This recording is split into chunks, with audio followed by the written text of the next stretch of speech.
আপনারা দেখছেন TCB edu guide.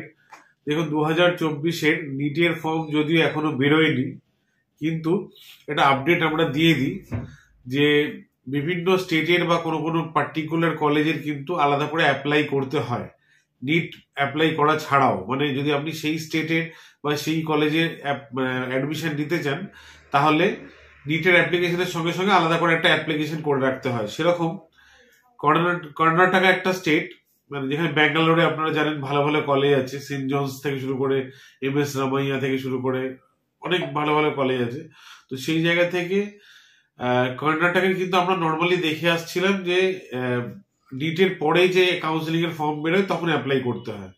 কেরালার নর্মালি আগে ফিল আপ করতে হয়, নাহলে কেরালা পাওয়া যায় না। তবে লাস্ট 2 ইয়ার্স দিয়ে কেরালাও একটা পরে চান্স দিচ্ছে। তো কর্ণাটকে দেখছি এবারে নতুন এই বছর প্রথম এত আগে, মানে জানুয়ারি মাসেই ফর্ম বের করে দিয়েছে কাউন্সিলিং এর জন্য যারা অ্যাপ্লাই করতে চান কর্ণাটক স্টেটে।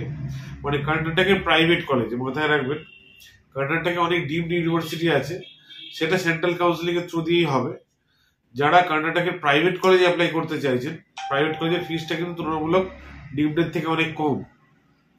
মানে 500 স্কোর পেয়ে আপনার ওয়েস্ট বেঙ্গলে পড়তে চাইলে কিন্তু আপনাকে 80 লাখ থেকে 1 কোটি বাজেটই পে করতে হবে। সেই জায়গাতে মানে কলেজগুলো সেই লেভেলের নয়, অথচ আপনাকে 80 লাখ থেকে 1 কোটি পেমেন্ট করতে হচ্ছে। সেখানে কর্ণাটকায় 500+ যদি স্কোর আপনার থাকে, তাহলে বেশ ভালো ভালো কলেজে কিন্তু আপনি 60 লাখের বাজেটে পড়তে পারেন। যদি আপনারা প্রাইভেটে কর্ণাটক স্টেটে পড়তে আগ্রহী হন, তাহলে অবশ্যই বলবো অ্যাপ্লিকেশনটা করে রাখার জন্য। অ্যাপ্লিকেশন অলরেডি স্টার্ট হয়ে গেছে, 10 ফেব্রুয়ারি অবধি চলবে। এবার একটা প্রশ্ন এখানে এটাই আসছে যে যারা অ্যাপ্লাই করবে না তারা কি কর্ণাটকে পড়তে পারবে না? দেখুন, সিচুয়েশন অনেক রকম হয়। যেমন ধরুন সেন্ট্রালাইজ কাউন্সিলিং এর কথা চলছে, যদি সেন্ট্রালাইজ কাউন্সিলিং হয় তাহলে হয়তো এই ব্যাপারটা কতটা গ্রহণযোগ্যতা থাকবে আমি জানি না, তাহলে হয়তো আবার নতুন করে অ্যাপ্লিকেশন হবে, সবাই করতে পারবেন। কিন্তু যেভাবে গড়িমসি হয় এই ফিল্ডে, সেন্ট্রালাইজ কাউন্সিলিং যদি এবার না হয়, যেরকম স্টেটের হয়ে এসছে সেভাবেই যদি হয়, সেক্ষেত্রে কিন্তু অ্যাপ্লিকেশন করে রাখাটাই শ্রেয়। কারণ পরবর্তীকালে যদি অ্যাপ্লিকেশনের স্কোপ আর না দেয়, তাহলে কিন্তু নন কর্ণাটকাদের ক্ষেত্রে আপনার ইচ্ছা থাকলেও পরে উপায় থাকে না।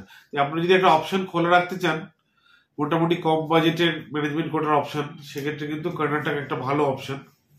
আপনারা যদি চান তাহলে এই ফর্মটা ফিল আপ করুন কর্ণাটকের অফিসিয়াল ওয়েবসাইটে গিয়ে, KES সাইটে।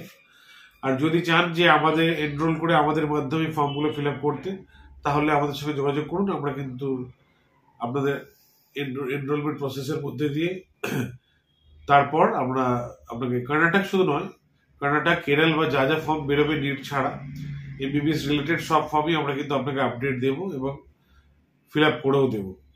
তো আপনারা যারা কর্ণাটক স্টেটের ফর্ম ফিল আপ করতে আগ্রহী তারা অবশ্যই করে নিন, আর যারা এনরোলমেন্ট করতে আগ্রহী তারা ইমিডিয়েট আমাদের সঙ্গে যোগাযোগ করুন।